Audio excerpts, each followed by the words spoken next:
Hello all. നമുക്ക് അടുത്തത് sphere gaps പറയാം.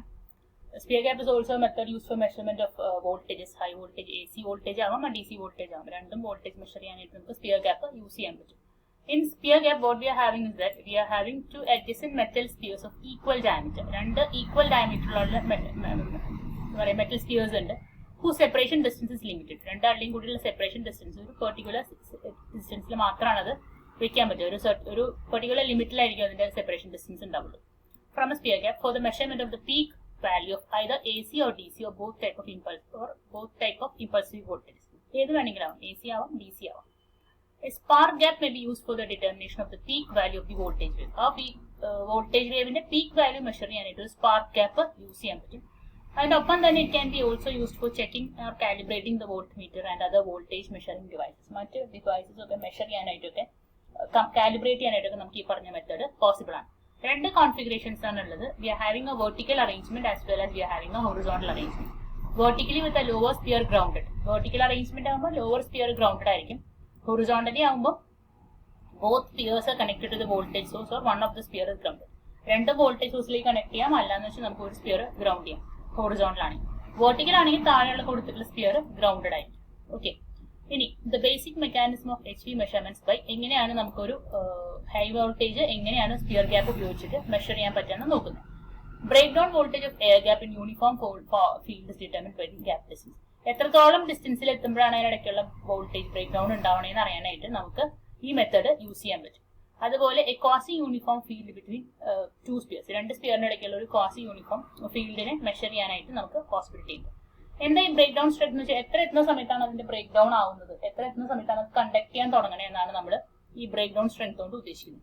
Break down strength of the gas depends on the ionisation of the gas molecules and on the density of the gas. അതിനിടയ്ക്കുള്ള ഗ്യാസിന് എത്രത്തോളം ionisation capacity ഉണ്ട്, അതുപോലെ തന്നെ എത്ര ഡെൻസിറ്റി ഉണ്ടെന്നനുസരിച്ചിട്ടാണ് നമുക്ക് എങ്ങനെയാണ് അതിന്റെ ബ്രേക്ക് ഡൗൺ സ്ട്രെങ്ത് ഉണ്ടാവണേന്ന് പറയാൻ പറ്റും. The breakdown voltage varies with gap spacing. എത്രത്തോളം ഡിസ്റ്റൻസിലാണ് അത് സ്പേസ് ചെയ്തേക്കുന്നത്. And for uniform field gap a high consistency could be obtained so that spear gap is very useful as a measuring device. ഒരു uniform field ആണെന്ന് വെച്ചാൽ നമുക്ക് നല്ലോണം ഡിസ്റ്റൻസിൽ പറ്റും, which means it's a very useful measuring device. By precise experiments, the breakdown voltage variation of gap spacing for different diameters and distances can be represented and calculated in a chart.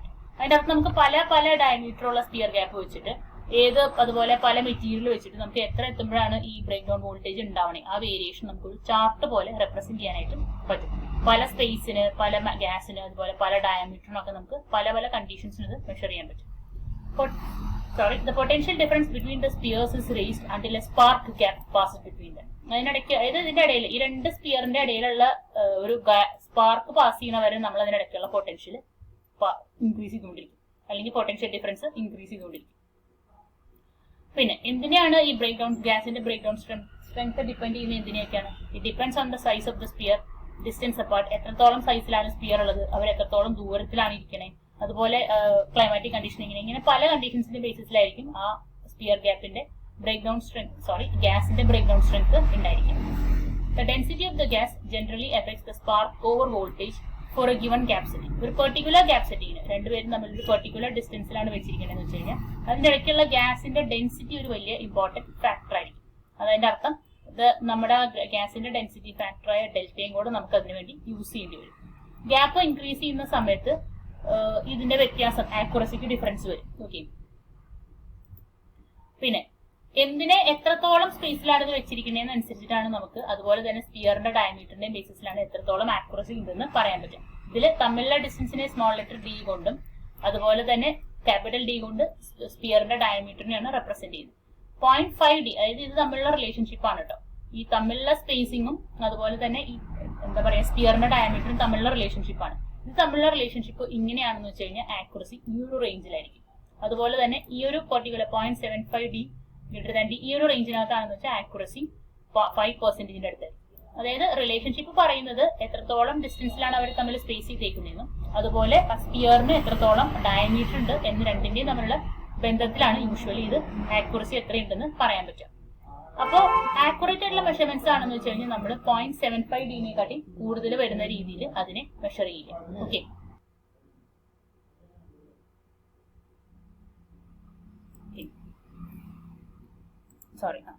ഇതിന്റെ ഫിഗറിന്റെ arrangement ആണ്. 2 type arrangement ഉണ്ടെന്ന് പറഞ്ഞിരുന്നു. വെർട്ടിക്കലും ഉണ്ട്, ഹൊറിസോണ്ടലും ഉണ്ടെന്ന് പറഞ്ഞു. ഇത് വെർട്ടിക്കലിന്റെയും ഹൊറിസോണ്ടലിന്റെയും രണ്ടിന്റെ arrangements നമ്മൾ കാണിക്കുന്നുണ്ട്. ഓരോ എലമെന്റും എന്താണെന്ന് കാണിക്കുന്നുണ്ട്. 1 എന്ന് പറയുന്നത് ഇൻസുലേറ്റിംഗ് സപ്പോർട്ടാണ്. 2 സ്പിയറിന്റെ ഷാങ്ക് ആണ്, അതിന്റെ കീപ്പ് ചെയ്യുന്ന എലമെന്റ് ആണ്. അതുപോലെ 3 എന്ന് പറയുന്നത് ഓപ്പറേറ്റിംഗ് ഗിയർ ആണ്. ഇവിടെ കാണിച്ചിട്ടുണ്ടാവുന്നു 2. അതുപോലെ 3 ചെറിയൊരു എന്താ പറയാ മൗസിന്റെ ഒരു ചെറിയൊരു പ്രശ്നം കൊണ്ടാണ് അത് അത്ര ആക്യുറേറ്റ് ആയിട്ട് വരാത്തത്. അതുപോലെ തന്നെ 4 എന്ന് പറയുന്നത് ഹൈ വോൾട്ടേജ് കണക്ഷൻ, അതൊരു സീരീസ് റെസിസ്റ്ററിനോട് കണക്ട് ചെയ്തിട്ടുണ്ടാവും. അതുപോലെ നമുക്ക് 5 എന്ന് പറയുന്നത് ഇവിടെ കാണിച്ചിട്ടുണ്ട്. 5 എന്ന് പറയുന്നത് സ്ട്രെസ് ഡിസ്ട്രിബ്യൂട്ടർ ആണ്, സ്ട്രെസ്സിനെ യൂണിഫോം ആയിട്ട് ഡിസ്ട്രിബ്യൂട്ട് ചെയ്യാൻ വേണ്ടിയിട്ട്. P എന്ന് പറയുന്നത് സ്പാർക്കിംഗ് പോയിന്റ് ആണ്. A എന്ന്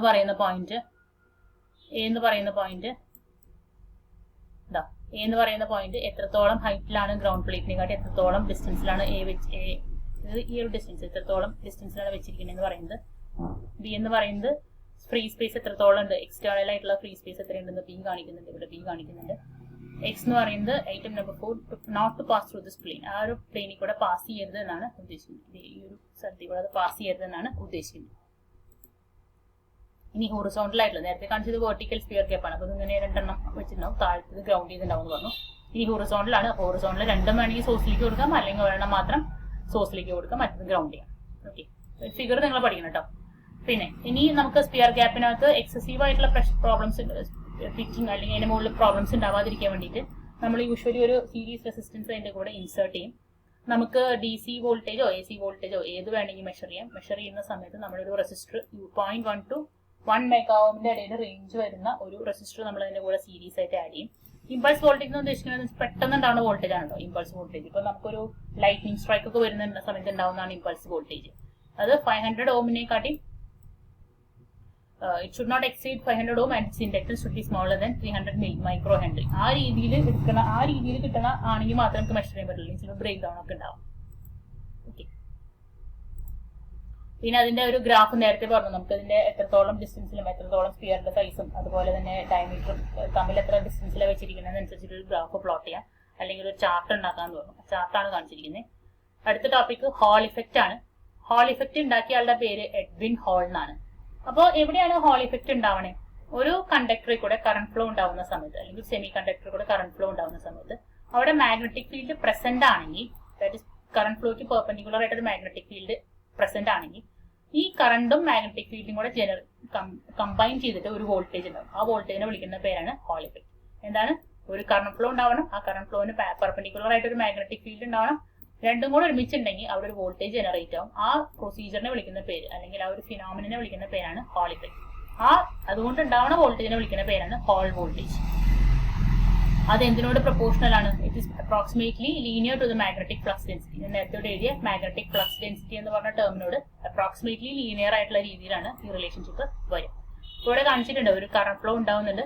ആ കറണ്ട് ഫ്ലോന് ഇവിടെ നമുക്കൊന്നും പ്രത്യേകിച്ച് ഒന്നും വരുന്നില്ല, ഒരു മാഗ്നറ്റിക് ഫ്ലക്സ് ഒന്നും വരുന്നില്ല. ഇവിടെ ആ കറണ്ട് ഫ്ലോന് പെർപെൻഡിക്കുലർ ആയിട്ട് ഒരു മാഗ്നറ്റിക് ഫ്ലക്സ് ഉണ്ടാവുന്നുണ്ട്.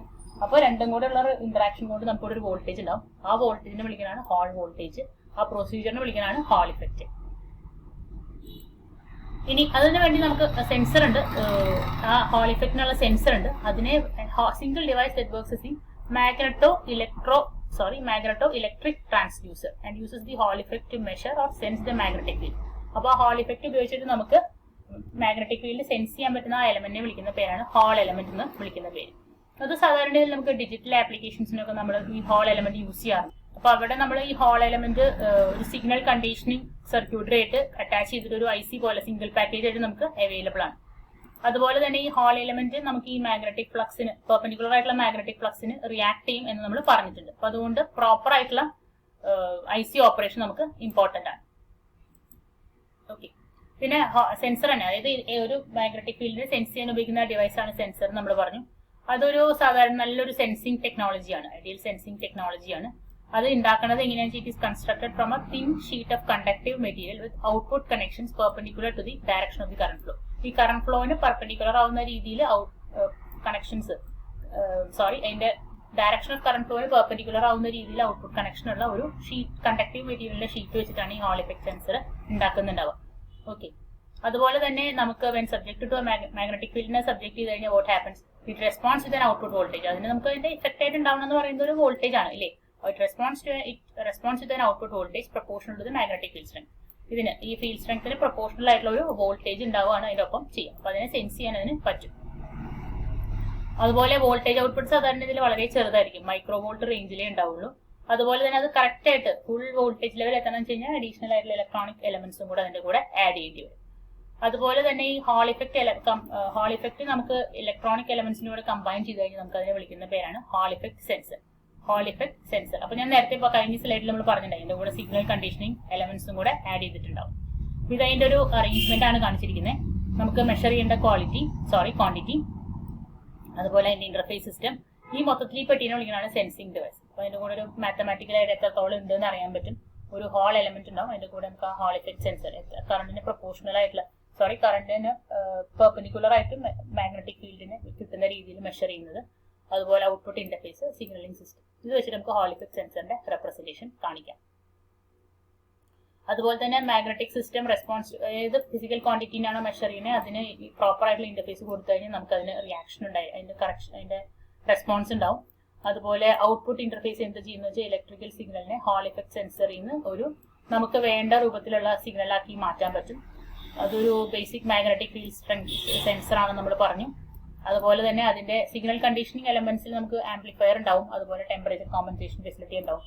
അതുപോലെ തന്നെ അത് അൺറെഗുലേറ്റഡ് ആയിട്ടുള്ള സപ്ലൈ, ഒരു സ്മൂത്ത് അല്ലാത്ത സപ്ലൈ വർക്ക് ചെയ്യണമെന്ന് വെച്ചാൽ നമുക്ക് അതിന്റെ കൂടെ വോൾട്ടേജ് റെഗുലേഷന്റെ റിക്വയർമെന്റ് ഉണ്ടായിരിക്കും. ഇവിടെ നമ്മളൊരു ഡിഫറൻഷ്യൽ ആംപ്ലിഫയർ പ്രൊവൈഡ് ചെയ്തിട്ടുണ്ട്, റെഗുലേറ്റർ ഉണ്ട്, ഹാൾ എലമെന്റ് ഉണ്ട്. ഇവിടെ ഫിഗറിനകത്ത് കൊടുത്തിട്ടുണ്ട്. അപ്പൊ എന്തിനാണെന്ന് വെച്ച് കഴിഞ്ഞാൽ നമുക്കത് ആംപ്ലിഫൈ ചെയ്യാനായിട്ടാണ് നമ്മൾ ആംപ്ലിഫൈങ് എലമെന്റ് കൊടുക്കുന്നത്. ഒരു hall effect voltage low level signal 30 micro വോൾട്ടിന്റെ റേഞ്ചിലാണ്. അപ്പോൾ സാധാരണ നമുക്ക് ഒരു 1 ഗാസ് മാഗ്നറ്റിക് ഫീൽഡിൽ 30 മൈക്രോ വോൾട്ടിന്റെ റേഞ്ചിലേ ഉണ്ടാവുള്ളൂ. അപ്പൊ നമുക്കത് ഒരു ആംപ്ലിഫൈ ചെയ്താൽ മാത്രമേ അതൊരു ഉപയോഗിക്കാവുന്ന രീതിയിൽ നമുക്ക് കിട്ടുള്ളൂ, നോയ്സ് കുറവുള്ള രീതിയിൽ. എന്താ നോയ്സ് കൊണ്ട് ഉദ്ദേശിക്കുന്നത്? ഡിസ്റ്റർബൻസ് ആണ് കേട്ടോ നോയ്സ്. ഏതെങ്കിലും ഇലക്ട്രോണിക് സിഗ്നലിൽ ഉണ്ടാവുന്ന അൺവാണ്ടഡ് എലമെന്റ്സിനെ നമ്മൾ വിളിക്കുന്ന പേരാണ് നോയ്സ്. അതുപോലെ ഹൈ ഇൻപുട്ട് ഇംപിഡൻസ് ആവണം, മോഡറേറ്റ് ഗെയിൻ ആയിരിക്കണം. അത് നിങ്ങൾ ഇലക്ട്രോണിക്സ് അനലോഗിൽ പഠിക്കുന്നുണ്ടാകുമ്പോൾ ഒരു പക്ഷേ നിങ്ങൾ ഈ എന്താണ് നോയ്സ്, അതുപോലെ ഇൻപുട്ട് ഇംപിഡൻസ്, ഔട്ട്പുട്ട് ഇംപിഡൻസ് ഒക്കെ എന്താണെന്ന് നിങ്ങൾ പഠിച്ചിട്ടുണ്ടാവും. അതുപോലെ അതിന്റെ സെൻസറിന്റെ ഫീച്ചേഴ്സ് അവിടെ പറഞ്ഞിട്ടുണ്ട്. സോളിഡ് സ്റ്റേറ്റ് ആണ്, ലോങ് ലൈഫ് ഉണ്ട്, നല്ല സ്പീഡ് ഓഫ് ഓപ്പറേഷൻ ഉണ്ട്, സ്റ്റേഷനറി ഇൻപുട്ടിന് ഓപ്പറേറ്റ് ചെയ്യും, മൂവിംഗ് പാർട്സ് ഒന്നും വേണ്ട, കോമ്പാറ്റിബിൾ ആണ്, മോഡറേറ്റ് ടെമ്പറേച്ചർ റേഞ്ച് ഉള്ളത് വർക്ക് ചെയ്യും, റിപ്പീറ്റബിൾ ഓപ്പറേഷൻ ആണ്. ഇതൊക്കെയാണ് നമുക്ക് അതിനകത്ത് പറയുന്ന ടോപ്പിക്സ്. അപ്പോൾ hope you have understood up to this. Thank you all. അപ്പം നമ്മുടെ മൊഡ്യൂൾ 3 ഇതിൽ കഴിയാണ്. ഓക്കെ.